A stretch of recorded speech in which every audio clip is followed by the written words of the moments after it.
캘리포니아에 살고 있는 한국인 태권도 마스터의 이야기를 들어보신 적이 있나요? 그의 이름만 들어도 미국 전역의 태권도 수련생들이 고개를 숙이며 존경의 표시를 보냈던 그 남자. 한때는 할리우드 스타들과 워싱턴의 정치인들까지 그의 제자가 되고 싶어 했던 전설적인 인물. 하지만 지금 그는 인천공항 입국장에서 초라한 모습으로 걸어 나오고 있습니다. 손에는 낡은 가방 하나뿐이고 얼굴에는 세월과 고통이 새긴 깊은 주름들이 선명합니다.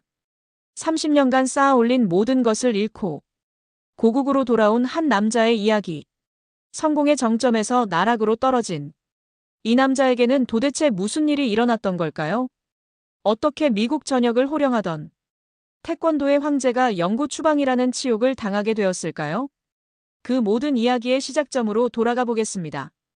이야기를 들으시기 전에 무료인 구독과 좋아요를 눌러주시면 저에게 큰 힘이 되어 다음 영상 제작에 큰 도움이 되겠습니다. 안녕하세요. 제 이야기를 들어주셔서 고맙습니다. 저는 1958년생으로 이름은 김병호입니다. 어려서부터 태권도에 빠져 살았습니다. 12살 때 처음 도장에 발을 들여놓은 순간부터 태권도는 제 인생의 전부였어요. 그 첫날이 아직도 생생합니다. 하얀 도복을 입은 선배들의 우렁찬 기합 소리와 정확한 동작들이 어린 제게는 마치 영화 같았거든요. 자, 이제 너도 진짜 태권도인이 되는 거야. 사범님이 저에게 처음 띠를 메어주시던 그 순간 저는 평생 태권도와 함께 살아가리라 다짐했습니다. 매일 반가우면 도장으로 달려갔고 주말에는 하루 종일 연습에 매달렸어요. 고등학교를 졸업하자마자 태권도 사범이 되었고 1980년대 초반 서울 강남의 한 도장에서 제자들을 가르치며 하루하루를 보내고 있었습니다. 그 당시 강남은 지금처럼 번화하지 않았어요. 제가 살던 곳은 아직 개발이 덜 된 조용한 주택가였는데 그 한복판에 자리 잡은 작은 도장이 제 첫 직장이었습니다. 그 시절에 저는 정말 순수했어요. 매일 새벽 5시면 일어나서 기본기 연습부터 시작했습니다. 정권 지르기를 1000번, 발차기를 1000번. 제자들이 오기 전까지 홀로 도장에서 구슬땀을 흘렸죠. 겨울이면 도장 안이 너무 추워서 입김이 하얗게 나왔어요. 난방비를 아끼려고 연탄난로 하나로 버텼는데 그 앞에서 몸을 녹이며 연습하던 기억이 아직도 생생합니다. 사범님 정말 멋있어요. 아이들의 순수한 눈빛이 저를 더욱 열정적으로 만들었습니다. 그들에게 태권도는 단순한 운동이 아니었어요. 정신력을 기르고 자신감을 얻고 올바른 인성을 만들어가는 과정이었습니다. 특히 기억에 남는 제자가 있어요. 성민이라는 중학생이었는데 학교에서 왕따를 당해서 어머니가 데려온 아이였어요. 처음에는 너무 소극적이어서 인사도 제대로 못했는데 6개월 후에는 완전히 다른 아이가 되어 있었습니다. 사범님, 저 이제 무서운 게 없어요. 성민이가 당당하게 말하던 그 모습을 보며 태권도가 단순한 무술이 아니라 사람을 변화시키는 힘이 있다는 걸 깨달았어요. 그러던 어느 날 제 인생을 바꿀 한 여자를 만났습니다. 미선이었어요. 근처 대학에서 유아교육을 전공하던 그녀는 똑똑하고 아름다웠습니다. 특히 그녀가 꿈꾸던 것은 해외에서 살아보는 것이었어요. 처음 만난 건 1982년 가을이었습니다. 그녀의 조카가 제 도장에 다니고 있었는데 학부모 상담을 하러 온 그녀를 보고 한눈에 반해버렸어요. 긴 생머리에 단정한 옷차림, 그리고 뭔가 지적인 분위기가 물씬 풍기는 여성이었습니다. 안녕하세요, 태호 이모입니다. 첫 인사부터 목소리가 참 좋았어요. 그 후로 태호 때문에 자주 만나게 되었고 자연스럽게 가까워졌습니다. 사범님은 꿈이 뭐예요? 어느 날 미선이가 물었을 때 저는 망설임 없이 답했어요. 전 세계에 태권도를 알리는 거요. 우리 무술의 아름다움을 모든 사람이 알게 하고 싶어요. 그럼 해외에 나가볼 생각은 없으세요? 그 질문이 제 인생을 바꾸는 계기가 되었어요. 여보, 우리 미국에 가볼까요? 당신의 태권도 실력이면 충분히 성공할 수 있을 것 같아요. 1983년 우리는 결혼과 함께 미국행을 결심했습니다. 주변에서는 모두 말렸어요. 영어도 잘 못하는데 무작정 미국에 가서 뭘 하겠냐고. 특히 부모님들의 반대가 심했습니다. 아들아, 여기서도 충분히 잘 살 수 있는데 왜 굳이 고생을 사서 하려고 하느냐? 아버지의 걱정 어린 목소리가 지금도 귓가에 남아 있어요. 하지만 저는 확신했습니다. 태권도만큼은 세계 어디서든 통할 거라고. 미선이와 함께 영어 공부를 시작했어요. 매일 밤 영어 회화책을 보며 발음을 연습했습니다. 태권도 용어들을 영어로 외우고 기본적인 의사소통 표현들을 익혔어요. 쉽지 않았지만 새로운 도전에 대한 설렘이 더 컸습니다. 결혼식은 소박하게 치렀어요. 가족들과 친구들 그리고 제자들이 참석해서 축복해 주었습니다.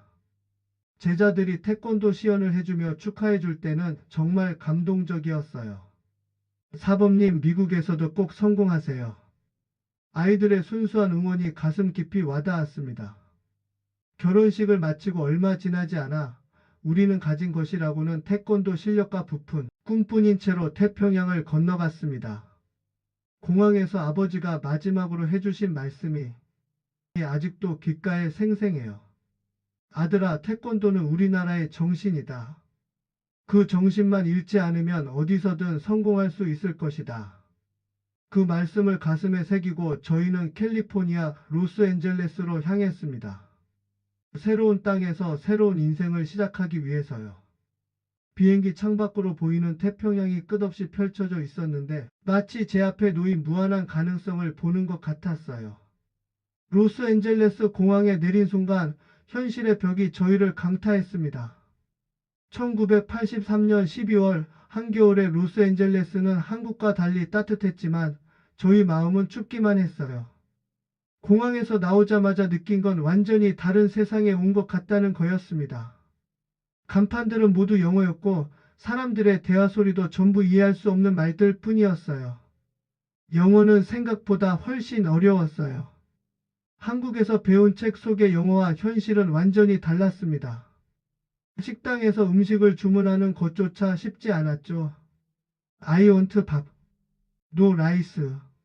서툰 발음으로 주문하면 점원이 알아듣지 못해서 몇 번이고 되물었어요. 그럴 때마다 얼굴이 빨개지고 창피했습니다. 처음 며칠은 미선이가 눈물을 글썽이며 물었을 때 저도 솔직히 답답했습니다. 우리가 너무 무모했나요? 정말 여기서 살 수 있을까요? 저 역시 확신이 서지 않았어요. 하지만 이미 모든 걸 정리하고 온 터라 돌이킬 수도 없었고 무엇보다 포기하고 싶지 않았습니다. 첫 거주지는 코리아타운의 허름한 아파트였어요. 월세 $600. 그 당시 저희에게는 큰 돈이었습니다. 가진 돈도 얼마 남지 않았고 하루빨리 일자리를 찾아야 했어요. 아파트는 정말 낡았어요. 벽지는 곳곳이 뜯어져 있었고 수도꼭지에서는 녹슨물이 나왔습니다. 한국에서 살던 집보다 훨씬 열악했지만 그래도 저희만의 보금자리였어요. 자기야, 우리 힘내자. 시작이 어려운 건 당연한 거야. 미선이가 저를 위로해 주었지만 그녀의 목소리에서도 불안감이 느껴졌어요. 처음에는 한인마트에서 야간 아르바이트를 했습니다. 밤 10시부터 새벽 6시까지 계산대에 앉아 있으면서 영어 회화책을 읽었어요. 손님이 없는 새벽 시간에는 마트 뒤편 주차장에서 혼자 태권도 연습을 했습니다. 차가운 겨울 바람을 맞으며 발차기를 연습하던 그 시절이 지금 생각해보면 가장 순수했던 때 같아요. 아무도 보지 않는 주차장에서 가로등 불빛 아래서 홀로 수련하며 꿈을 키워나갔으니까요. 이럴 때가 아닌데. 마음은 조급했지만 현실은 녹록지 않았어요. 태권도장을 열고 싶었지만 초기 자본도 연줄도 무엇보다 영어 실력도 부족했습니다. 마트에서 일하면서 만난 한인들 중에는 이미 오래전부터 미국에 정착한 분들이 많았어요. 그분들의 이야기를 들어보면 모두 비슷한 고생을 겪었더군요. 처음 몇 년이 제일 힘들어요. 그걸 버티면 그 다음부터는 조금씩 나아져요. 한 선배의 조언이었어요. 그 말을 믿고 버텨보기로 했습니다. 그러던 중 기회가 왔어요. 마트 사장님이 자신의 아들이 다니는 커뮤니티 센터에서 태권도 강사를 찾고 있다고 알려주신 겁니다. 김 선생이 태권도 사범이었다고? 그럼 한번 가봐. 거기서 아이들 가르치는 일 있을 거야. 가슴이 뛰었어요. 드디어 제 전문 분야로 일할 수 있는 기회가 온 거니까요. 커뮤니티 센터는 한인타운에서 차로 30분 떨어진 곳에 있었습니다. 낡은 현대포니를 몰고 가는 길이 참 멀게 느껴졌어요. 센터 담당자와의 면접에서 저는 서툰 영어로 열심히 제 경력을 설명했습니다. 나는 코리아에서 태권도 마스터 10년. 문법도 엉망이고 발음도 어색했지만 태권도 시험만큼은 완벽했어요. 몇 가지 기본 동작과 발차기를 보여드리니 담당자의 눈이 반짝였습니다. 오케이, 당신을 고용하겠습니다. 주 3회 1시간씩 아이들을 가르쳐 주세요. 첫 수업날 손에 땀이 날 정도로 긴장했어요. 미국 아이들 15명이 저를 신기한 듯 바라보고 있었습니다. 영어로 태권도를 가르쳐 본 적이 없었거든요. Hello, my name is 마스터 김. Today we learn 태권도. 어눌한 영어였지만 태권도 기술만큼은 정확했습니다. 아이들의 눈이 점점 빛나기 시작했어요. 언어는 달라도 몸으로 표현하는 태권도의 아름다움은 전 세계 공통이었으니까요. 와, 대츠 어썸. 한 아이가 제 발차기를 보고 소리쳤을 때 비로소 확신했습니다. 태권도로 이 땅에서 살아갈 수 있다고. 하지만 수업 후 아이들과 대화하는 것은 여전히 어려웠어요. 아이들이 질문하면 제대로 답해주지 못해서 미안했습니다. 집에 와서는 매일 밤 영어 공부에 매달렸어요. How are you? I am fine.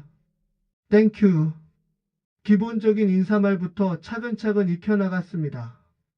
미선이도 함께 공부하며 서로 격려해 주었어요. 그 후 6개월간 커뮤니티 센터에서 아이들을 가르쳤어요. 월급은 $800. 빠듯했지만 희망이 보이기 시작했습니다. 무엇보다 미선이가 임신 소식을 전해줬을 때 저는 더욱 간절해졌습니다. 여보, 우리 아이가 자랑스러워할 아빠가 되고 싶어요. 아이가 생긴다는 것은 더 이상 저희만의 문제가 아니었어요. 이제 정말 이 땅에서 뿌리를 내려야 했습니다. 커뮤니티 센터에서의 경험이 쌓이면서 자신감도 생겼어요. 아이들과의 소통도 점점 나아졌고 학부모들도 제게 호감을 보이기 시작했습니다. 마스터 김, 우리 아이가 집에서 태권도 동작을 계속 연습해요. 정말 좋아하는 것 같아요. 학부모의 이런 말을 들을 때마다 뿌듯했어요. 드디어 1984년 겨울 작은 상가 건물에 15평짜리 태권도장을 열었습니다. 한인타운에서 조금 떨어진 곳이었는데 임대료가 상대적으로 저렴했거든요. 김태권도장이라는 소박한 간판을 달고 저희 부부는 새로운 도전을 시작했습니다. 간판을 다는 날 미선이와 함께 뿌듯한 마음으로 바라봤어요. 자기야, 드디어 우리만의 도장이 생겼네. 응, 이제 정말 시작이야. 하지만 막상 도장을 열고 보니 새로운 고민이 생겼어요. 과연 학생들이 올까? 미국 아이들이 정말 태권도에 관심을 가질까? 첫날부터 한 달간 하루 종일 도장에 앉아서 기다렸지만 문을 여는 사람은 거의 없었어요. 가끔 지나가던 사람들이 호기심 어린 눈으로 들여다볼 뿐이었습니다.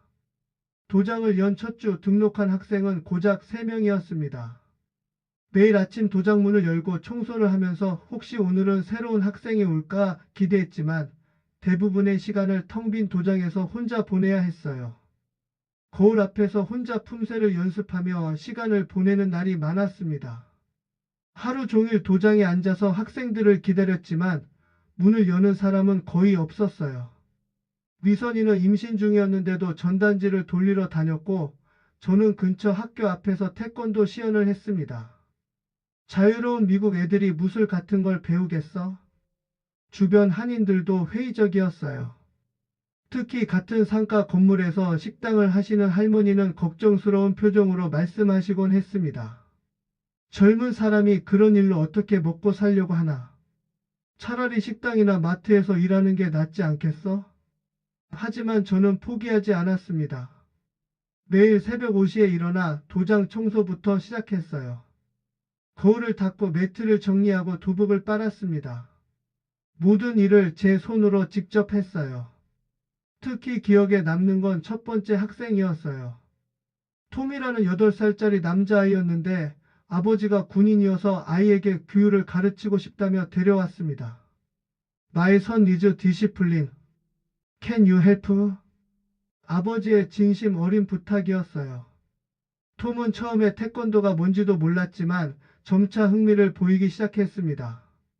한 달 후 톰의 변화를 본 아버지가 깜짝 놀랐어요. 마스터 김, 우리 톰이 완전히 달라졌어요. 집에서도 예의를 지키고 숙제도 스스로 해요. 그 소문이 주변으로 퍼지면서 한 명씩 학생이 늘어나기 시작했어요.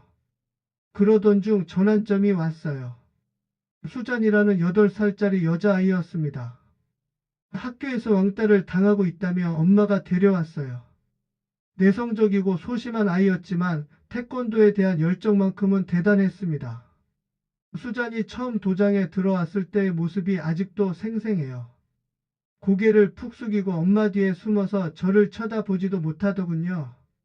마스터 김, can you teach me how to be strong? 아이의 간절한 눈빛을 보며 다시 한번 다짐했어요. 단순히 기술을 가르치는 게 아니라 아이들의 인생을 바꿔주는 선생님이 되자고. 수잔을 3개월간 집중적으로 가르쳤습니다. 기본기부터 차근차근, 그리고 무엇보다 자신감을 심어주었어요. 매 수업마다 작은 성취라도 크게 칭찬해 주었습니다. 굿잡 수잔. 유아 스트롱. 처음에는 기합 소리조차 제대로 내지 못하던 수잔이 점점 당당해지기 시작했어요. 자세도 곧아지고 눈빛도 자신감으로 빛났습니다. 아이는 놀랍게 변했습니다. 자세도 당당해지고 목소리도 커졌어요. 3개월 후에는 완전히 다른 아이가 되어 있었습니다. 마스터 김, 썬크 you so much. My daughter is so happy now. 수잔 엄마가 눈물을 글썽이며 감사 인사를 할 때 저도 가슴이 뭉클했어요. 그 소문이 입소문을 타기 시작했어요. 수잔의 엄마가 동네 엄마들에게 자랑스럽게 이야기했거든요. 우리 수잔이가 완전히 달라졌어요. 김 마스터는 정말 훌륭한 선생님이에요. 1명, 2명, 3명. 서서히 학생 수가 늘어났습니다. 겨울이 지나고 봄이 오면서 등록 학생이 15명을 넘어섰어요. 그 즈음 미선이의 배도 많이 불러왔어요. 임신 7개월이었는데 배가 부른 몸으로도 도장 일을 도와주었습니다. 접수 업무를 보고 학부모들과 상담을 하고 도복 정리까지 함께 했어요. 자기야, 무리하지 마. 내가 할게. 괜찮아요. 우리 아이가 태어날 때까지 도장이 잘 자리 잡았으면 좋겠어요. 미선이의 헌신적인 도움이 없었다면 그때 포기했을지도 몰라요. 1985년 여름 첫 승단 심사를 치렀을 때 12명의 아이들이 참석했어요. 작은 도장이 아이들의 기합 소리로 가득 찼습니다. 학부모들도 모두 참석해서 자녀들의 모습을 지켜봤어요. 키압, 아이들이 하나둘씩 나와서 배운 품새를 시연할 때 제 가슴도 뿌듯함으로 가득 찼습니다. 몇 달 전까지만 해도 아무것도 모르던 아이들이 이제는 제법 태권도인다운 모습을 보여주고 있었으니까요. 승단 심사를 마치고 나서 한 학부모가 다가왔어요. 마스터 김, 정말 감사해요. 우리 아이가 태권도를 배우고 나서 학교 성적도 올랐어요. 집중력이 좋아진 것 같아요.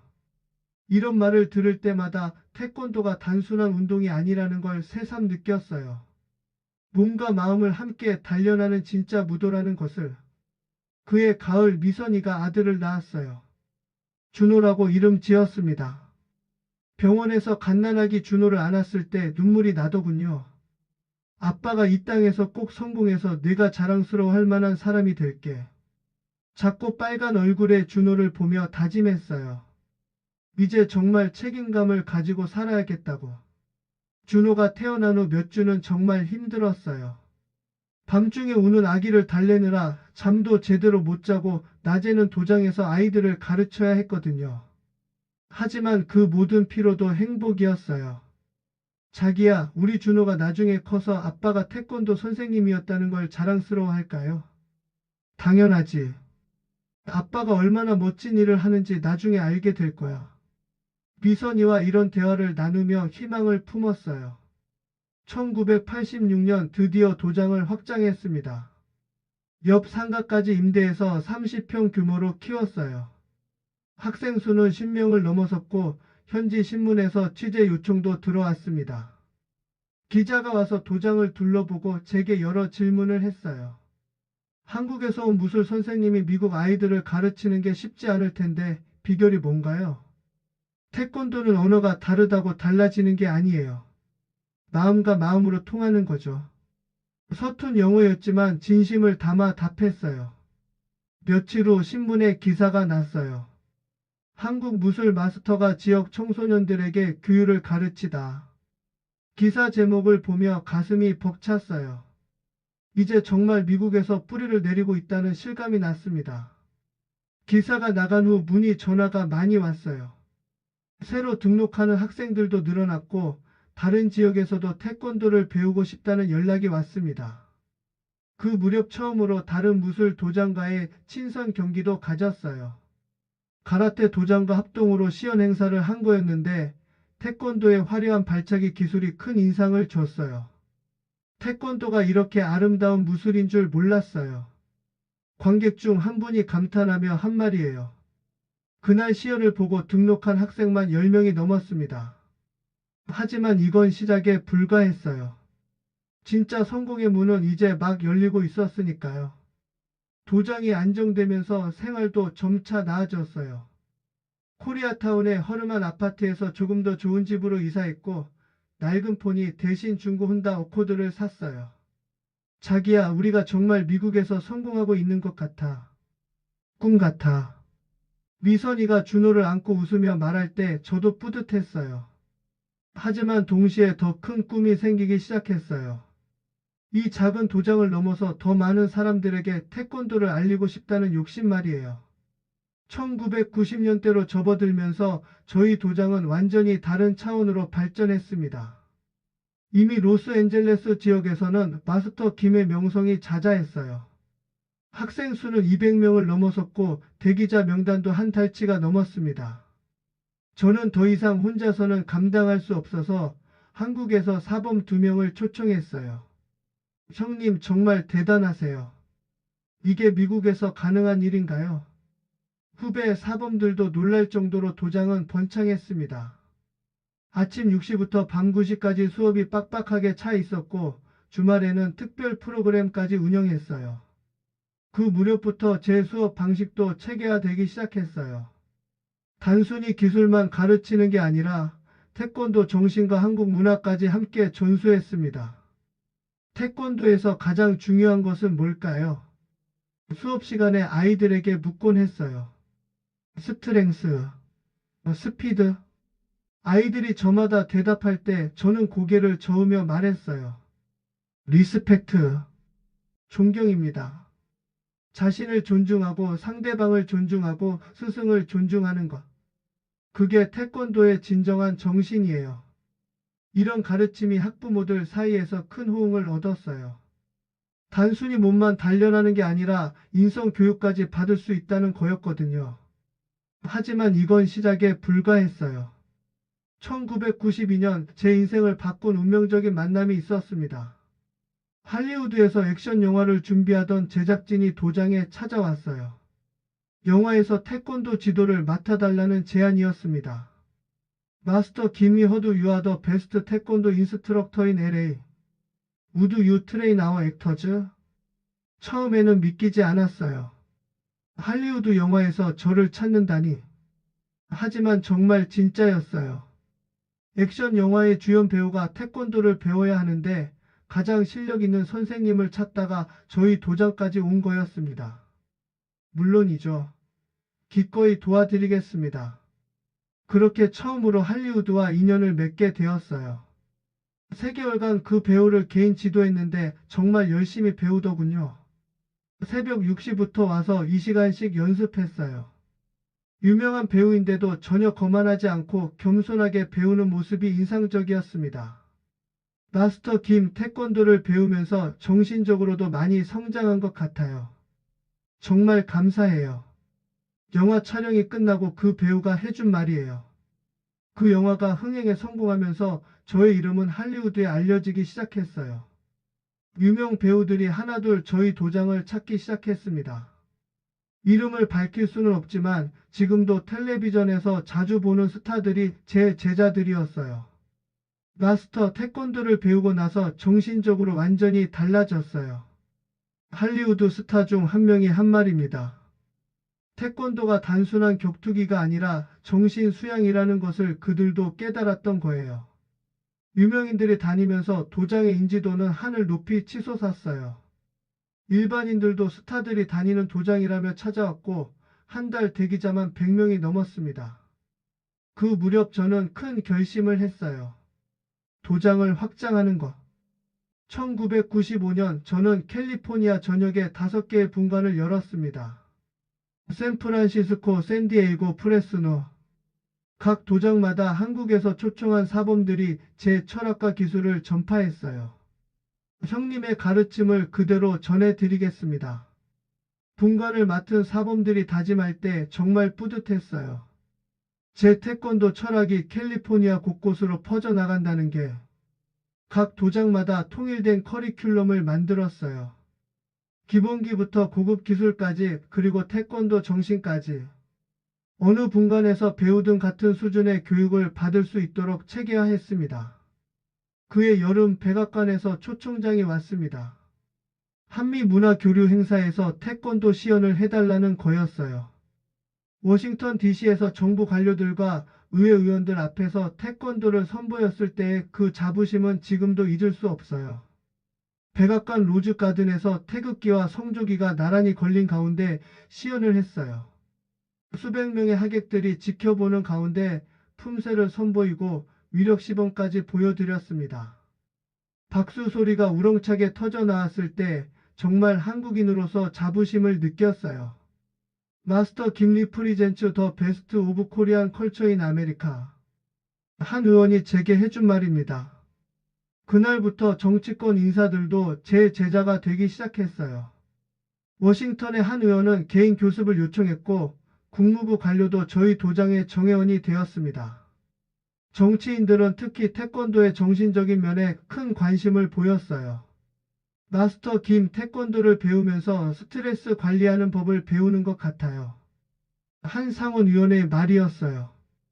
2000년대로 접어들면서 저는 이미 미국 태권도계의 전설이 되어 있었습니다. 전국 10개 도시에 15개의 도장을 운영했고 제자 수는 5,000명을 넘어섰어요. 마스터 김스 태권도 엠파이어. 미국 무술 전문지에서 저를 이렇게 표현했습니다. 정말 제국이었어요. 매달 수익만 수십만 달러였고 저희 가족은 베벌리 힐스의 저택에서 살았습니다. 저택은 정말 컸어요. 5,000평방피트의 수영장과 테니스장까지 있는 호화 저택이었습니다. 거실 벽면에는 각종 상장과 트로피들이 빼곡히 걸려 있었어요. 한국에서 부모님이 방문하셨을 때 아버지가 말씀하셨어요. 아들아, 정말 대단하구나. 이 먼 이국 땅에서 이렇게 성공하다니. 그 말씀을 들을 때 가슴이 벅차올랐어요. 준호도 스탠포드 대학에 진학했고 저는 미국에서 가장 성공한 한국인 중 한 명이 되었어요. 각종 한인 단체에서 공로상을 받았고 심지어 한국 정부에서도 해외 홍보 대사로 위촉했습니다. 매년 한국을 방문해서 태권도 세미나를 열기도 했어요. 수백 명의 한국 사범들 앞에서 미국에서의 성공 비결이라는 주제로 강연을 했죠. 태권도의 우수성을 믿고 끝까지 포기하지 마세요. 언어와 문화가 달라도 진정성은 통합니다. 강연할 때마다 뿌듯했어요. 여보, 우리가 꿈꾸던 삶이 바로 이런 거였지? 미선이와 함께 도장 사업을 키워오면서 우리는 정말 행복했어요. 20년의 노력이 결실을 맺고 있었고 앞으로도 승승장구할 것만 같았습니다. 베벌리힐스의 파티에 초대받고 유명인들과 사진을 찍고 각종 자선 행사에 참여하는 것이 일상이 되었어요. 미선이도 한인사회 유명 인사가 되어 여러 단체 임원을 맡았습니다. 김 마스터의 부인이시죠? 정말 부러워요. 사람들이 미선이에게 하는 말이었어요. 준호는 스탠포드에서 경영학을 전공하며 뛰어난 성적을 거두었어요. 졸업 후에는 제 사업을 이어받을 계획이었습니다. 아버지, 저도 아버지처럼 태권도로 성공하고 싶어요. 준호의 이 말을 듣고 정말 기뻤어요. 하지만 인생이란 정말 알 수 없는 거더군요. 가장 높이 올라갔을 때 가장 큰 시련이 기다리고 있다는 것을 저는 그때까지 몰랐습니다. 성공에 취해 있던 저는 조금씩 변해가고 있었어요. 교만해졌고 가족보다는 사업에만 몰두했습니다. 전국을 돌아다니며 세미나를 하고 새로운 도장 오픈에만 신경 쓰고 있었어요. 미선이가 가끔 씁쓸한 표정을 지을 때도 있었지만 저는 그냥 피로 때문이라고만 생각했습니다. 자기야, 요즘 너무 바쁜 것 같아. 가족과 함께하는 시간도 좀 가졌으면 좋겠어. 지금이 사업을 더 키울 때야. 조금만 참아줘. 항상 이런 식으로 둘러댔어요. 성공이 저를 눈멀게 하고 있었던 거죠. 2005년부터 저희 사업을 도와준 변호사가 있었습니다. 데이비드 존슨이라는 이름의 40대 백인 남성이었어요. 처음 만난 건 도장 확장 관련 계약서를 검토하면서였습니다. 다른 변호사들과 달리 데이비드는 한국 문화에 대해 많이 알고 있었고 태권도에 대해서도 관심이 많았어요. 마스터 김 태권도 철학에 대해 더 알고 싶어요. 정말 흥미로운 무술이네요. 첫 만남부터 호감이 갔어요. 친절하고 유능했던 그는 점점 저희 사업의 핵심 파트너가 되어 갔어요. 부동산 계약부터 프랜차이즈 협약까지 모든 법적 업무를 그가 담당했습니다. 마스터 김, 당신은 태권도에만 집중하세요. 복잡한 법적 문제는 제가 다 처리하겠습니다. 정말 든든한 파트너였어요. 미국의 복잡한 법률 시스템을 혼자서는 이해하기 어려웠는데 데이비드가 모든 걸 알기 쉽게 설명해 주었거든요. 미선이도 그를 믿고 의지했습니다. 영어가 완벽하지 않은 저희 부부에게 데이비드는 미국 사회와 연결해주는 다리 같은 존재였거든요. 데이비드가 있어서 정말 다행이에요. 그가 없었다면 이렇게 사업이 커질 수 있었을까요? 미선이가 종종 하던 말이었어요. 시간이 흐르면서 데이비드는 단순한 변호사를 넘어 거의 가족 같은 존재가 되었습니다. 명절에는 저희 집에 초대했고 제 아들 준호의 대학 진학도 그가 많이 도와줬어요. 스탠포드 입학 추천서도 그가 써줬고 장학금 신청 서류도 함께 준비했습니다. 데이비드 삼촌 덕분에 제가 스탠포드에 갈 수 있었어요. 준호도 그를 삼촌처럼 따랐어요. 데이비드, 정말 고마워요. 당신 덕분에 우리가 이렇게 성공할 수 있었어요. 저는 진심으로 감사했습니다. 그는 단순히 법적 서비스만 제공하는 게 아니라 사업 파트너이자 인생 상담자 역할까지 해주었거든요. 새로운 도장을 열 때마다 데이비드가 직접 현장을 확인하고 조언해 주었어요. 계약 조건도 저희에게 유리하게 협상해 주었고 각종 인허가 문제도 척척 해결해 주었습니다. 마스터 김, 이번 프랜차이즈 계약은 정말 잘 된 것 같아요. 10년 후에는 전국적인 체인이 될 수 있을 거예요. 데이비드의 비전과 조언들이 하나씩 현실이 되어 갔어요. 하지만 성공이 커질수록 저는 점점 더 바빠졌어요. 전국 각지의 도장들을 순회하며 세미나를 하고 새로운 사업 기회를 찾아다니느라 집에 있는 시간이 거의 없었습니다. 한 달의 절반 이상을 출장으로 보냈어요. 뉴욕, 시카고, 댈러스. 전국 곳곳을 누비며 태권도 사업을 확장해 나갔습니다. 그런 제 모습을 보며 미선이는 점점 외로워했어요. 여보, 요즘 너무 바쁜 것 같아요. 가끔은 가족과 함께하는 시간도 가져요. 지금이 사업 확장의 중요한 시기야. 조금만 더 참아줘. 항상 이런 식으로 대답했어요. 가족보다 사업이 우선이라고 생각했거든요. 그런 와중에 데이비드는 저희 집에 더 자주 오게 되었어요. 제가 출장으로 없을 때 법적 문제나 긴급 사안들을 미선이와 직접 상의하곤 했어요. 미선 씨, 이 계약서 조건을 다시 검토해 봐야겠어요. 데이비드 수고해요. 차라도 한 잔 드세요. 당시에는 당연한 업무 관계라고만 생각했어요. 2008년쯤부터는 아예 주 1-2회씩 저희 집에서 업무 미팅을 갖곤 했습니다. 제가 출장이 잦아지면서 미선이가 사업의 실무를 많이 담당하게 되었거든요. 미선이가 정말 유능해요. 사업 감각이 뛰어나더라고요. 데이비드가 저에게 한 말이에요. 그때는 그냥 미선이를 칭찬하는 말로만 들렸습니다. 그런데 2010년 어느 날 우연히 충격적인 광경을 목격했습니다. 그날은 댈러스 출장에서 일찍 돌아온 날이었어요. 비행기가 연착되는 바람에 예정보다 늦게 도착했는데 집에 미리 연락하지 않았어요. 깜짝 놀래 주려고요. 늦은 저녁 본관 도장에 깜빡 잊고 온 서류를 가지러 갔는데 사무실에 불이 켜져 있더군요. 미상에서 살금살금 다가갔더니 데이비드와 미선이가 포옹을 하고 있었어요. 그냥 위로의 포옹이 아니었어요. 사랑하는 연인들의 그런 포옹이었습니다. 그 순간 머리가 하얗게 변했습니다.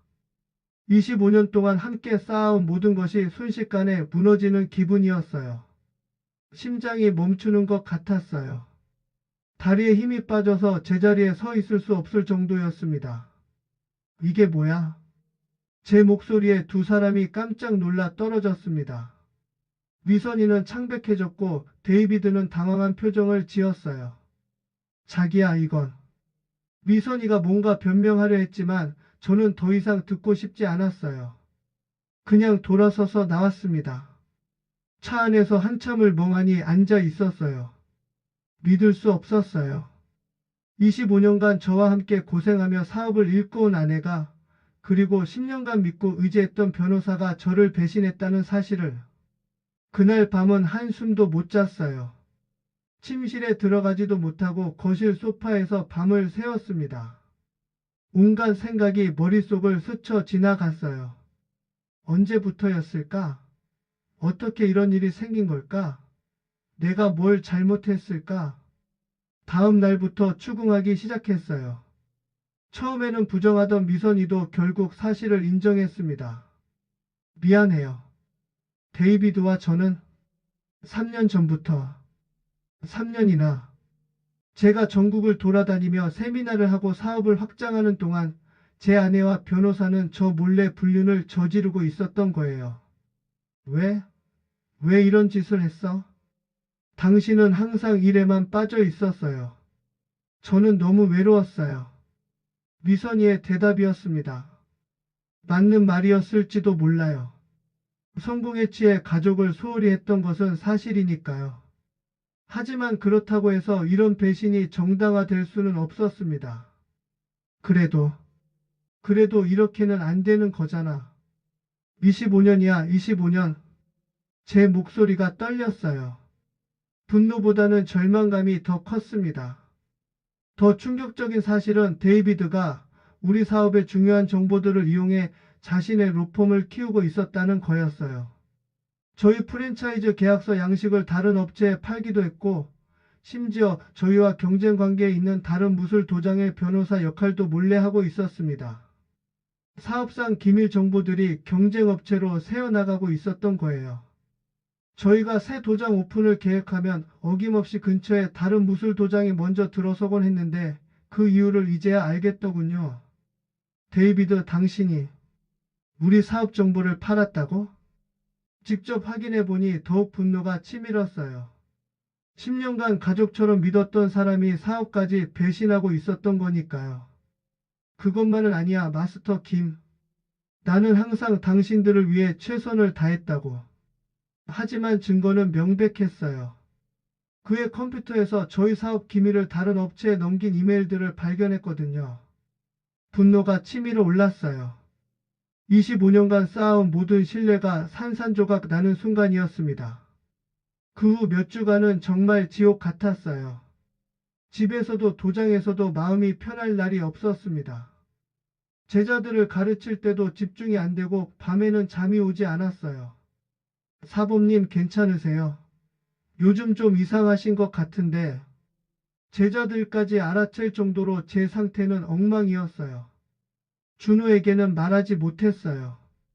스탠포드에서 열심히 공부하고 있는 아들에게 이런 충격적인 소식을 어떻게 전할 수 있겠어요. 미선이는 미안하다며 용서를 빌었지만 한번 깨진 신뢰는 쉽게 회복되지 않았어요. 자기야, 정말 미안해요. 다시 시작해요. 제발. 하지만 데이비드와의 관계를 완전히 끊지 못하고 있다는 걸 알았을 때 저는 완전히 절망했어요. 아직도 그 사람을 못 잊겠어? 아니에요. 그냥 업무적으로 정리할 게 너무 많아서. 변명 같은 답변만 돌아왔어요. 그 상황이 몇 달간 계속되면서 저는 점점 더 예민해졌어요. 의심의 눈초리로 모든 것을 바라보게 되었고 화를 참는 것도 어려워졌습니다. 도장에서도 제자들에게 평소보다 엄격하게 대했어요. 작은 실수에도 큰 소리를 내곤 했습니다. 집중해. 태권도는 장난이 아니야. 예전 같으면 부드럽게 지도했을 텐데 그때는 감정 조절이 잘 안 되었어요. 그러던 중 2010년 12월 저는 평생 후회할 결정을 내렸습니다. 2010년 12월 15일 저는 평생 후회할 선택을 했습니다. 데이비드를 만나자고 했어요. 법적으로 깔끔하게 정리하고 싶다고 했지만 사실은 제 분노를 참을 수 없었거든요. 그 며칠 전부터 잠이 오지 않았어요. 매일 밤 천장을 바라보며 생각했어요. 어떻게 10년간 믿었던 사람이 이럴 수 있을까? 어떻게 제 아내를 빼앗아갈 수 있을까? 데이비드, 당신이 어떻게 이럴 수 있어? 비벌리힐스의 한 카페에서 만난 그는 여전히 뻔뻔했어요. 마치 자신이 잘못한 게 없다는 듯한 태도였습니다. 마스터 김, 미안하다. 하지만 이것도 인생이야. 미선과 나는 정말 사랑한다고. 사랑? 25년 결혼 생활을 무너뜨리고 제 사업을 배신하면서 사랑을 말하다니. 그 순간 가슴속에서 뭔가 터지는 것 같았어요. 25년간 억눌러 왔던 모든 감정들이 한꺼번에 솟구쳐 올랐습니다. 10년간 내가 당신을 얼마나 믿었는데, 내 가족처럼 생각했는데, 목소리가 점점 커졌어요. 주변 사람들이 쳐다보기 시작했지만 저는 이미 이성을 잃은 상태였습니다. 카페 안다른 손님들이 수군거리기 시작했어요. 한 아시아인 남자가 백인 남자에게 소리를 지르고 있으니 시선이 집중될 수밖에 없었죠.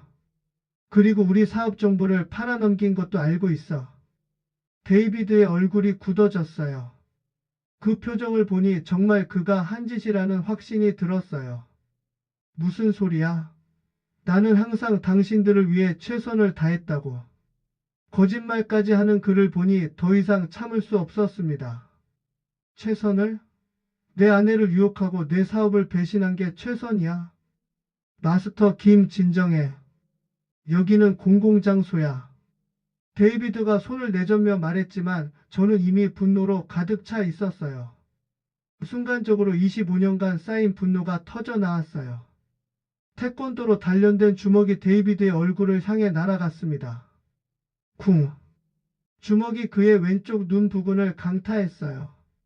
30년간 수련한 태권도의 위력이 그대로 전해진 거였어요. 데이비드는 의자째로 뒤로 넘어지면서 머리를 바닥에 세게 부딪혔습니다. 아! 데이비드의 비명소리가 카페 전체를 울렸어요.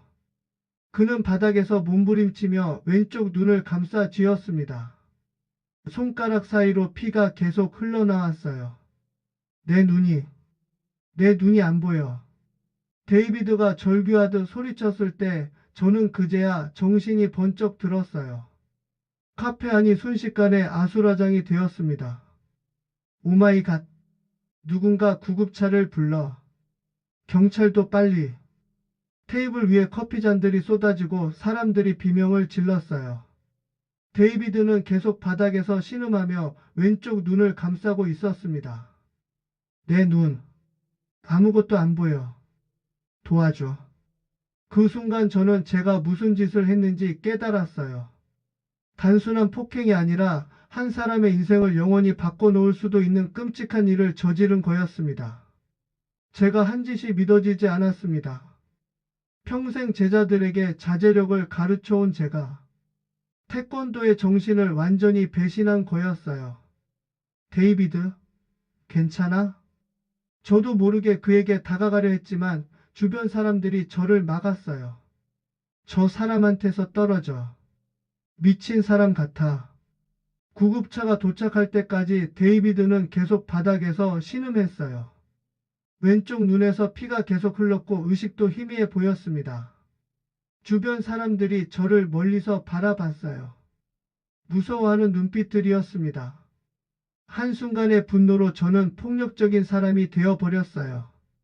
당신이 먼저 변명하려다가 그만두었어요. 아무리 그가 먼저 저를 배신했다고 해도 폭력은 정당화될 수 없었거든요. 20분 후 경찰이 도착했고 저는 현행범으로 체포되었습니다.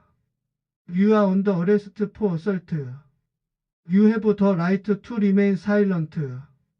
수갑을 차는 순간 25년간 쌓아올린 모든 것이 물거품이 되는 걸 느꼈어요. 경찰차에 태워져 가면서 창밖을 바라봤어요. 비벌리힐스의 화려한 거리가 스쳐 지나갔지만 이제는 모든 게 무의미해 보였어요. 구치소에서 보낸 첫날 밤 저는 천장을 바라보며 눈물을 흘렸습니다. 한순간의 분노가 모든 것을 파괴해 버렸어요. 차가운 콘크리트 벽과 철창. 한때 베벌리힐스 저택에서 실크 침대볼을 덮고 잤던 제가 이제는 이런 곳에 누워있다니. 내가 뭘 한 거지? 내가 정말 뭘 한 거지? 후회가 밀려왔어요. 하지만 이미 늦었어요. 보석금을 내고 일시 석방된 후 상황은 더욱 심각해졌어요. 언론들이 이 사건을 대서특필했거든요. 유명한 태권도 마스터가 자신의 변호사를 폭행했다. 수많은 기사들이 쏟아졌고 제 명성은 바닥으로 떨어졌습니다. 학부모들이 아이들을 데려갔고 프랜차이즈 점주들이 계약 해지를 요구했어요. 마스터 김이 폭력적이라니 우리 아이를 그런 사람에게 맡길 수 없어요. 태권도가 평화를 추구한다면서 폭행을 저지르다니 위선자예요. 하루아침에 저는 존경받던 스승에서 폭력배로 전락했어요. 도장들은 하나둘 문을 닫기 시작했어요. 학생들이 떠나면서 수입이 끊어졌고 임대료도 감당할 수 없게 되었습니다. 형님, 어떻게 이런 일이? 한국에서 초청한 사범들도 당황했어요. 그들 역시 비자 문제로 한국으로 돌아가야 했습니다. 가장 힘든 건 준호였어요. 스탠포드에서 내 아버지가 폭행범이라면서? 라는 말을 들어야 했거든요. 아버지, 왜 그러셨어요? 왜 그런 일을? 준호가 울먹이며 전화할 때 제 가슴이 찢어지는 것 같았어요. 재판은 6개월간 계속되었습니다. 데이비드는 민사소송까지 걸었고 언론들이 이 사건을 계속 보도했어요. 변호사를 고용했지만 현행범으로 체포된 상황에서 변명의 여지가 많지 않았어요. CCTV에 제가 먼저 주먹을 휘두르는 모습이 그대로 찍혀 있었거든요. 피고인의 행위는 아무리 감정적으로 이해할 만한 상황이라도 법적으로 정당화될 수 없습니다. 검사의 농고였어요. 결국 1심에서 중폭행치상죄로 3년 실형을 선고받았습니다. 피고인은 감정을 조절하지 못하고 극도의 폭력을 행사하여 피해자에게 영구적인 장애를 입혔습니다. 이는 결코 용납될 수 없는 중대한 범죄 행위로 징역 3년을 선고합니다. 판사의 선고문을 들으며 절망했어요. 태권도는 무력이 아닌 정신수양이라고 평생 가르쳐 왔는데 정작 저 자신이 그 가르침을 완전히 배신한 거였죠. 법정에서 수갑을 차고 연행될 때 방청석에 앉아있던 몇몇 제자들의 실망한 표정을 봤어요. 그 시선이 가장 아팠어요. 그중 한 제자가 고개를 돌려 저를 보지 않으려 하는 모습이 평생 잊혀지지 않을 거예요. 교도소에서의 3년은 진짜 지옥 같았어요. 한때 수천 명의 제자들에게 존경받던 마스터가 이제는 죄수복을 입고 있으니 같은 방에 있던 죄수들도 처음에는 저를 신기하게 봤어요.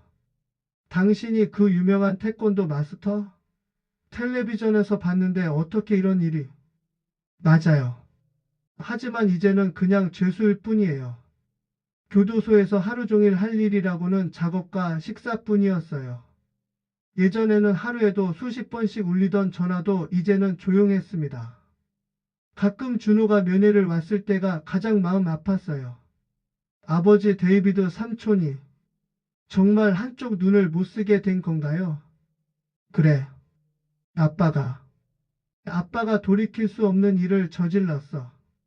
준호의 눈에서 눈물이 흘렀어요. 아버지 빨리 나오세요. 저희가 다시 시작해요. 하지만 저는 알고 있었어요. 이미 모든 게 끝났다는 걸. 교도소에서 2년째 되던 해 더 충격적인 소식이 들려왔어요. 데이비드가 저를 상대로 거액의 민사소송을 제기했다는 거였어요. 실명으로 인한 정신적, 경제적 피해 배상을 요구한다는 내용이었습니다. 마스터 김 배상금이 500만 달러에 이를 것 같습니다. 변호사의 말을 듣고 기절할 뻔했어요. 이미 도장들은 모두 문을 닫았고 재산도 거의 남지 않은 상황에서 그런 거액을 어떻게 감당하겠어요. 교도소에서 보낸 3년 동안 저는 매일 후회와 자책 속에서 살았어요. 한순간의 분노로 제 인생뿐만 아니라 다른 사람의 인생까지 완전히 망쳐놓았다는 생각에 견딜 수 없었습니다. 밤마다 데이비드의 모습이 떠올랐어요. 안대를 한 채 절망에 빠진 그의 모습.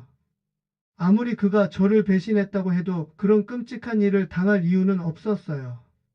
교도소 내에서도 작은 태권도 동호회를 만들어 죄수들에게 기본기를 가르쳤어요. 폭력이 아닌 정신 수양으로서의 태권도를 전하려고 했죠. 마스터, 태권도의 진짜 의미가 뭔가요? 한 죄수가 물었을 때 저는 이렇게 답했어요. 자신을 이기는 거야. 분노를 이기고 욕심을 이기고 교만을 이기는 것. 나처럼 되면 안 돼. 제 경험을 바탕으로 그들에게 진짜 교훈을 주려고 했어요. 하지만 진짜 절망은 출소 후에 기다리고 있었습니다. 감옥에서 나온 후 받은 통지서에는 더욱 충격적인 내용이 적혀 있었어요. 영주권 취소 및 추방 절차 개시. 미국 이민법상 중범죄자는 영주권이 취소될 수 있다는 조항이었습니다. 30년 동안 이 땅에서 뿌리 내리고 살았지만 한순간의 실수로 모든 것을 잃게 된 거예요. 2014년 3월 추방 재판이 열렸습니다. 김 마스터님 30년간 미국에서 훌륭한 활동을 해왔지만 중대한 폭력 행위로 피해자를 영구 장애인으로 만든 것은 미국 사회가 결코 용납할 수 없는 범죄입니다. 이민 판사의 말은 차갑고 냉정했어요. 저는 마지막 진술에서 눈물을 흘리며 말했습니다. 판사님, 저는 한순간의 실수로 30년간 쌓아온 모든 것을 잃었습니다. 그리고 한 사람을 평생 장애인으로 만든 끔찍한 죄를 저질렀습니다. 매일매일 후회하며 살고 있습니다. 하지만 이것이 미국이 저에게 준 교훈이라고 생각합니다. 어떤 이유로도 폭력은 정당화될 수 없다는 것을. 변호사가 선처를 호소했고 수많은 제자들이 탄원서를 보내줬지만 결과는 바뀌지 않았습니다. 전국 각지에서 온 탄원서만 500통이 넘었어요. 할리우드 스타들도 정치인들도 그리고 평범한 학부모들까지 저를 위해 탄원서를 써주었습니다. 마스터 김은 제 인생을 바꿔준 스승입니다. 비록 끔찍한 실수를 했지만 그의 30년 헌신을 완전히 무너뜨리지는 말아주세요. 한 제자가 쓴 탄원서의 내용이었어요. 하지만 법은 냉정했습니다. 중폭행치상으로 상대방을 영구 장애인으로 만든 것은 용서받을 수 없는 중범죄입니다. 영주권 취소 및 영구 추방을 명령합니다. 그 순간 법정에 있던 몇몇 제자들이 흐느끼는 소리가 들렸어요. 저 역시 눈물을 참을 수 없었습니다. 방청석에서도 라고 외치는 제자의 목소리가 들렸을 때 제 가슴이 무너져 내리는 것 같았어요. 방청석에서도 라고 외치는 제자의 목소리가 들렸을 때 제 가슴이 무너져 내리는 것 같았어요. 미선이는 이혼을 요구했고 재산 분할 과정에서 대부분의 자산을 포기해야 했어요. 15개 도장은 모두 매각되었고 베벌리힐스 저택도 은행에 넘어갔습니다. 여보, 미안해요. 하지만 저는 더 이상 견딜 수 없어요. 미선이의 마지막 말이었어요. 25년 결혼 생활이 그렇게 끝났습니다. 재산 정리하는 날 저택을 마지막으로 둘러봤어요. 거실 벽면에 걸려있던 각종 상장들과 트로피들, 세계 각국에서 받은 감사패들, 모든 게 무의미해 보였어요. 아버지, 미안해요. 제가 아무것도 도와드릴 수 없어서. 준호가 눈물을 흘리며 말했을 때 제 가슴이 찢어지는 것 같았어요. 아들에게 자랑스러운 아버지가 되겠다던 약속을 지키지 못했습니다. 아니다, 준호야. 아빠가 잘못한 거야. 너는 아빠 걱정 말고 내 앞길만 생각해라. 하지만 준호는 졸업을 연기하고 아르바이트를 해서 제 변호사 비용을 보태주려고 했어요. 그런 아들이 고마우면서도 미안했습니다. 2015년 3월 15일 인천공항행 비행기에 몸을 맡겼습니다. 공항에서 보안 검색대를 통과하는 순간까지 현실감이 없었어요. 정말로 영영 돌아올 수 없는 땅을 떠나는 거라는 게 믿어지지 않았어요. 기내에서 창밖으로 보이는 로스앤젤레스의 야경이 점점 작아져 갔어요. 저 아래 어디선가 제가 30년간 일구어온 흔적들이 있을 텐데 이제는 영영 돌아갈 수 없는 땅이 되어버렸습니다. 비행기가 이륙하면서 캘리포니아 해안선이 보였어요. 처음 이민 왔을 때 보았던 그 아름다운 해안선. 그때는 희망으로 가득 찼었는데 지금은 모든 걸 잃고 떠나는 마지막 풍경이 되었어요. 승객 여러분, 잠시 후 인천국제공항에 도착하겠습니다. 12시간 후 기장의 안내 방송이 들렸을 때 저는 한국 땅을 밟은 지 30년 만이라는 사실이 믿어지지 않았어요. 공항에는 아무도 마중 나오지 않았습니다. 형님들은 이미 세상을 떠나셨고 연락이 닿는 친구도 거의 없었어요. 30년 전 떠날 때는 그렇게 많던 사람들이 이제는 저를 기억하는 이조차 드물었습니다. 입국 심사대에서 직원이 물어봤어요. 어디서 오셨나요? 미국에서 왔습니다. 목적은요? 잠시 머뭇거렸어요. 관광? 사업? 아니었어요. 영국 귀국입니다. 그 말을 할 때 가슴이 먹먹했어요. 신림동 근처의 한 고시원에 방을 얻었어요. 3평 남짓한 작은 공간. 한때 베벌리힐스 저택에서 살던 제가 이제는 이런 곳에서 새로운 인생을 시작해야 했습니다.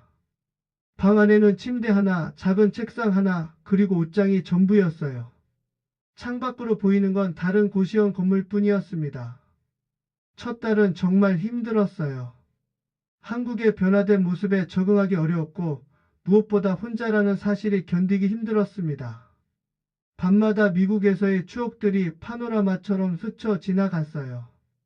지하철을 타고 다니면서 서울의 변화에 놀랐어요. 30년 전과는 완전히 다른 도시가 되어 있었어요. 고층 빌딩들이 즐비하고 사람들의 옷차림도 말투도 모든 게 달라져 있었습니다. 여기가 정말 제가 태어난 서울인가? 이방인이 된 기분이었어요.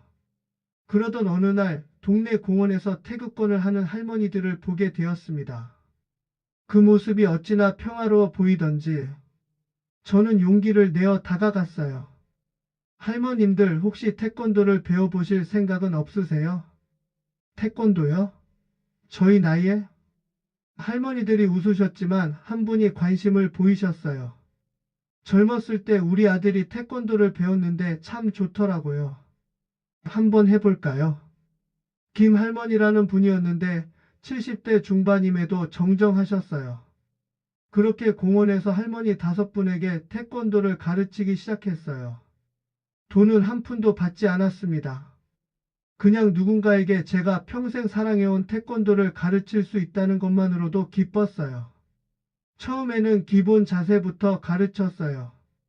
정중하게 인사하는 법, 올바른 자세로 서는 법, 간단한 손동작들. 아이고, 이게 이렇게 어려운 거였어요. 할머니들이 웃으시면서도 열심히 따라 하셨어요. 선생님, 태권도 하고 나니까 몸도 가벼워지고 마음도 편해져요. 한 달 후 김 할머니가 해주신 말씀이에요. 할머니들의 변화를 보며 저는 깨달았습니다. 진짜 태권도는 화려한 도장이나 유명한 제자들에게 있는 게 아니라 이렇게 순수한 마음으로 주고받는 가르침 속에 있다는 걸. 미국에서 할리우드 스타들을 가르칠 때보다 더 보람을 느꼈어요. 할머니들의 진심 어린 감사 인사가 그 어떤 찬사보다 소중했습니다. 몇 개월 후 할머니들의 소개로 동네 아이들도 오기 시작했어요. 가난한 집 아이들이 대부분이었지만 그들의 순수한 열정은 할리우드 스타들보다 더 빛났습니다. 아저씨, 저도 미국에서 아저씨처럼 될 수 있을까요? 민수라는 10살 아이가 제게 묻더군요. 저는 무릎을 굽혀 아이와 눈높이를 맞추며 말했어요. 성공이 뭔지 아니? 남보다 높이 올라가는 게 성공이 아니야. 넘어져도 다시 일어날 수 있는 힘을 기르는 게 진짜 성공이란다. 그 말을 하면서 저 자신도 위로받는 기분이었어요. 아이들을 가르치면서 제가 잃어버렸던 태권도의 본질을 되찾아가는 기분이었어요. 2015년 저는 작은 태권도 교실을 열었습니다. 한마음 태권도라는 이름으로요. 화려하지는 않지만 정성을 다해 아이들을 가르쳤습니다. 동네 상가 지하에 있는 작은 공간이었어요. 15평 남짓한 크기의 거울 몇 개와 매트가 전부였습니다. 미국의 화려한 도장들과는 비교할 수도 없는 초라한 곳이었지만 아이들의 웃음소리로 가득했어요. 처음에는 학생이 몇 명 안 됐어요. 동네 아이들 6명이 전부였는데 모두 형편이 어려운 집 아이들이었습니다. 수업료도 거의 받지 않았어요. 선생님, 저희 집이 어려워서 돈을 못 낼 것 같아요. 한 아이의 어머니가 미안해하며 말씀하실 때 저는 웃으며 답했어요. 괜찮아요. 아이가 건강하게 자라는 게 더 중요하죠. 돈이 목적이 아니었어요. 그냥 태권도를 가르칠 수 있다는 것만으로 충분했습니다. 아이들은 정말 순수했어요. 미국의 아이들처럼 이것저것 따지지도 않고 그저 열심히 따라했어요. 기합. 아이들의 우렁찬 소리가 지하 교실을 가득 채웠을 때 저는 진정한 기쁨을 느꼈어요. 그 무렵 준호에게서 연락이 왔어요. 결혼한다는 소식이었습니다. 아버지, 결혼식에 오실 수 있나요? 저는 아버지가 너무 보고 싶어요. 전화기 너머로 들리는 아들의 목소리에는 그리움이 가득했어요. 하지만 미국 입국이 영구히 금지된 저는 아들의 결혼식에 참석할 수 없었어요. 아들아, 아빠는 갈 수 없어. 하지만 마음으로는 함께 할 거야. 아버지, 정말 죄송해요. 제가 무능해서. 무슨 소리야. 너는 아무 잘못이 없어. 아빠가 모든 걸 망쳐놓았는데. 화상통화로나마 결혼식을 지켜보며 눈물을 흘렸습니다. 컴퓨터 화면으로 보는 아들의 행복한 모습이 더없이 소중했어요. 아들아, 아빠가 미안하다. 하지만 너만큼은 행복하게 살아라. 며느리가 된 사라는 정말 좋은 여자였어요. 준호를 따뜻하게 감싸주는 모습을 보며 적어도 아들은 행복하게 살 것 같아 다행이었습니다. 2018년 준호에게 손자가 태어났다는 소식을 들었어요. 제이든이라는 이름의 귀여운 아기였습니다. 화상통화로 처음 본 제이든은 정말 작고 소중했어요. 준호를 쏙 빼닮은 모습이었습니다. 아버지, 제이든이 할아버지를 만나고 싶어 해요. 하지만 저는 여전히 미국 땅을 밟을 수 없었어요. 화상통화로 손자와 놀아주는 것이 전부였습니다.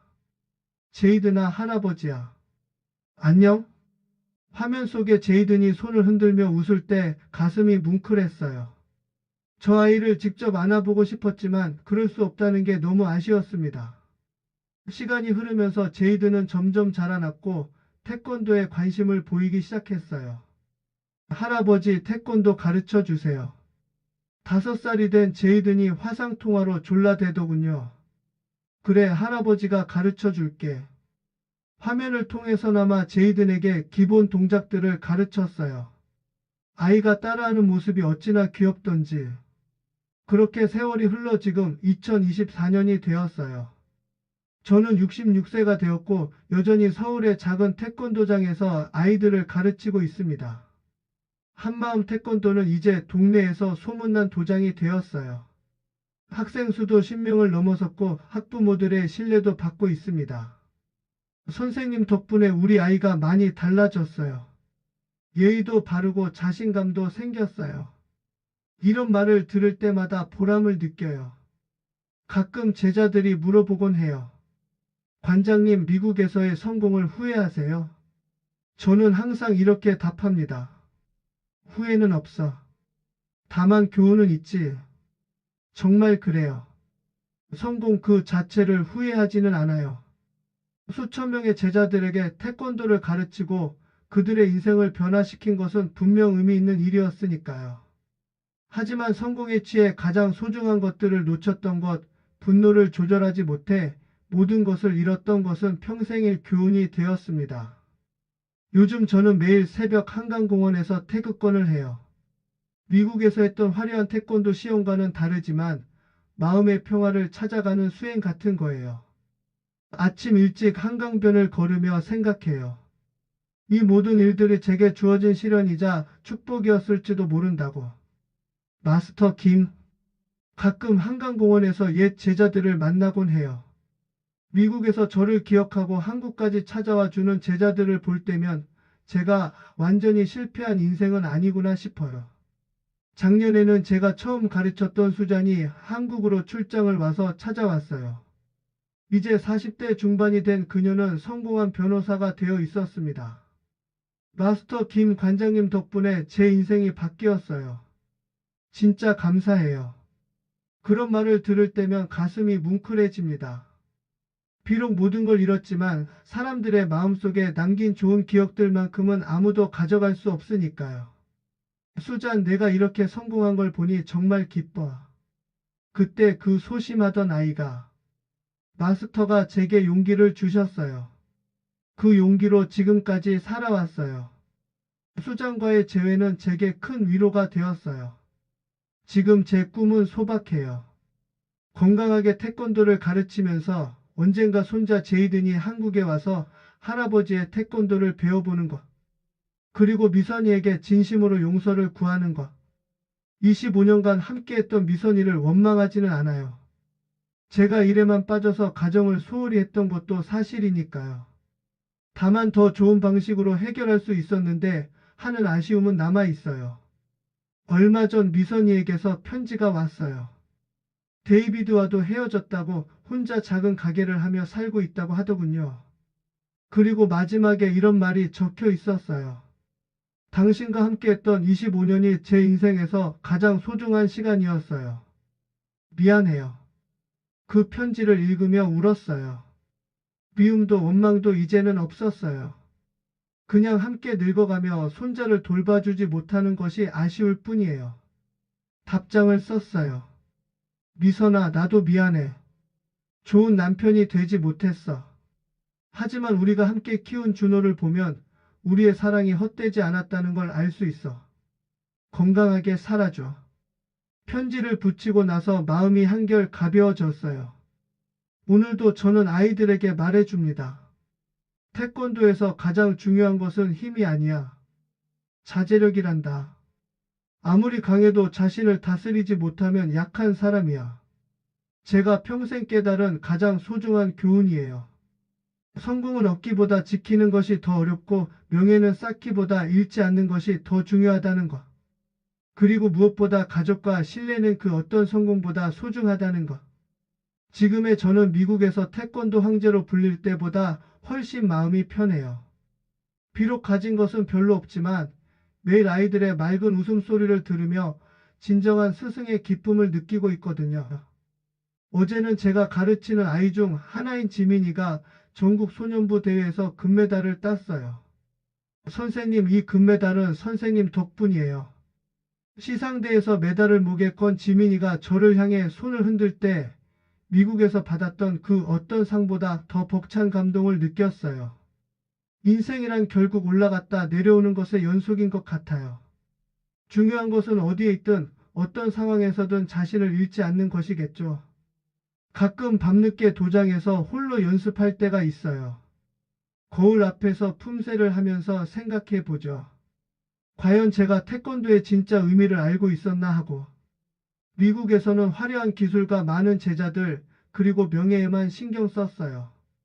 하지만 진짜 태권도는 내면의 평화와 자기 수양에 있다는 걸 이제야 깨달았습니다. 너 자신을 이겨라. 태권도의 근본 정신이죠. 상대방을 이기는 것보다 자신의 분노와 욕심을 이기는 것이 더 어렵고 중요하다는 뜻이에요. 저는 그 가르침을 평생 다른 사람들에게 전하면서도 정작 자신은 실천하지 못했어요. 분노에 휩싸여 폭력을 휘두른 순간 저는 태권도인으로서 가장 중요한 것을 잃어버린 거죠. 하지만 늦었지만 지금이라도 깨달았으니 그것만으로도 다행이라고 생각해요. 최근에는 노인분들을 위한 태권도 수업도 시작했어요. 무릎이 아프신 분들도 할 수 있는 가벼운 동작들로 구성해서요. 선생님, 태권도 하고 나니까 몸도 가벼워지고 스트레스도 풀려요. 70대 할아버지가 해주신 말씀이에요. 나이를 먹을수록 태권도는 경쟁이 아니라 치유라는 생각이 들어요.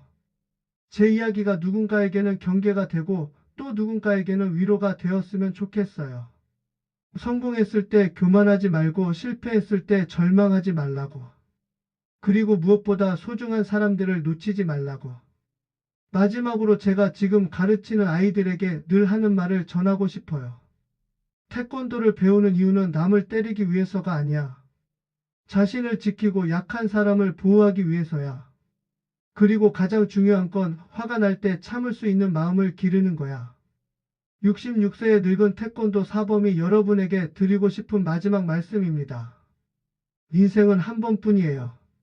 성공도 소중하지만 그보다 더 소중한 건 사랑하는 사람들과 함께하는 평범한 일상이라는 걸 너무 늦게 깨달았어요. 지금이라도 여러분은 그 소중함을 놓치지 마세요. 아무리 바빠도 가족과의 시간을 만드시고 아무리 화가 나도 폭력은 절대 쓰지 마세요. 그리고 한 가지 더. 실패하더라도 끝이 아니에요. 저처럼 모든 걸 잃어도 다시 시작할 수 있어요. 중요한 건 포기하지 않는 마음이에요. 오늘도 저는 작은 도장에서 아이들을 기다리고 있습니다. 그들의 밝은 웃음소리가 제 마음을 따뜻하게 해줘요. 언젠가는 제이든도 한국에 와서 할아버지의 태권도를 배울 날이 올 거라고 믿어요. 그때까지 건강하게 그리고 겸손하게 살아가겠습니다. 길고 긴 저의 사연을 들어주셔 정말 감사합니다. 여러분의 삶에 행복이 깃들기는 기원하겠습니다.